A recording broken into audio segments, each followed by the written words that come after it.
Oh, hi! Didn't see you there. The name's Leo Scola, and I would like to tell you about the best game ever made. The arcade version of Fruit Ninja. I am, of course, referring to Dungeons and Dragons, or D&D. For the uninitiated, D&D is what is known as a tabletop role-playing game, or TTRPG for short. There are many types of TTRPGs with their own unique styles of play, but I'll be focusing on D&D because it's my personal favorite. Your average game of D&D consists of a group of people, at least two, but usually 4 or 5, who are divided into two groups, the players and the dungeon master. The players each roleplay as a certain character of their making that has their own rules, stats, equipment, personalities, etc. These can vary from dwarven barbarians, elvish druids, or anything in between. On the other side of the table sits the all-powerful dungeon master, or DM. This stress-loving psychopath takes it upon themselves to do all the heavy lifting, coming up with an adventure for the players to go on, figuring out a setting for that adventure to take place, controlling and role-playing as every NPC in the game, and much, much more. But what does a game of D&D actually look like? Well, to keep it simple, the DM will describe the scene, where the characters are, and what's going on. The players are then free to roleplay to their heart's content, using abilities and describing actions, while the DM serves as the decision maker on if certain actions succeed or fail and what happens in response. Think of D&D as cooperative storytelling, where the players act as the main characters and the DM acts as the side characters and narrator. Here's an example of what your average game of D&D might look like. You finally arrive at the Red Dragon's chambers. Its colossal body lay sleeping upon a vast pile of gold and jewels, more treasure than you have ever seen in your life. And behind the dragon, atop a mound of clumsily stacked valuables, rests the sword of St. Robert Bellarmine. What do you do? I'd like to sneak my way around the dragon and grab the sword without waking it up.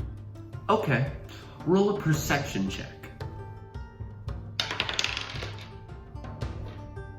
7? You tiptoe your way around the beast, careful not to knock over any coins, and successfully grab the sword. But as you do, a candelabra is knocked loose and falls down the pile of wealth, hitting the floor with a clang. You hear shifting and movement behind you, and turn around to see the dragon, fire in its eyes, looking very awake and very hungry. Now I know what you're thinking. Well, gee, Leo, that sure does sound like the most boring, dry, and awkward way you could spend time with anyone. And I wouldn't blame you for thinking that. D&D can be a little hard to wrap your head around if you hadn't had first-hand experience.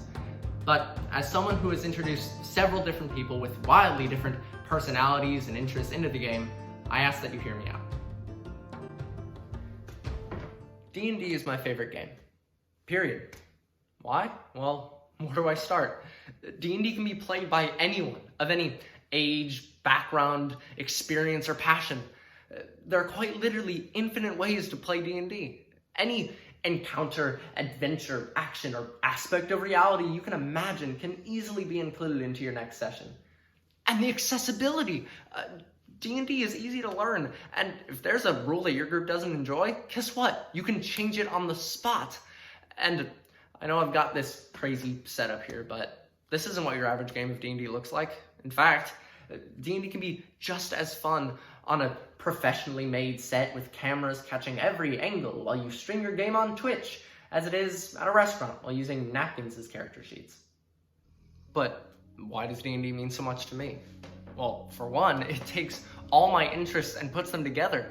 Acting, improv, board games, miniature painting, even music. There's always something D&D related that I want to do, which can't be said for anything else I've done. To me, D&D is more than just a game. It's an experience. It's time to spend with your friends, a way to craft stories that will stay with you for a lifetime. It can be funny, sad, heartwarming, or even scary. And it can certainly change your life. Now, do I think that everyone will enjoy this game? No, of course not. It's a game after all, and it's not for everyone.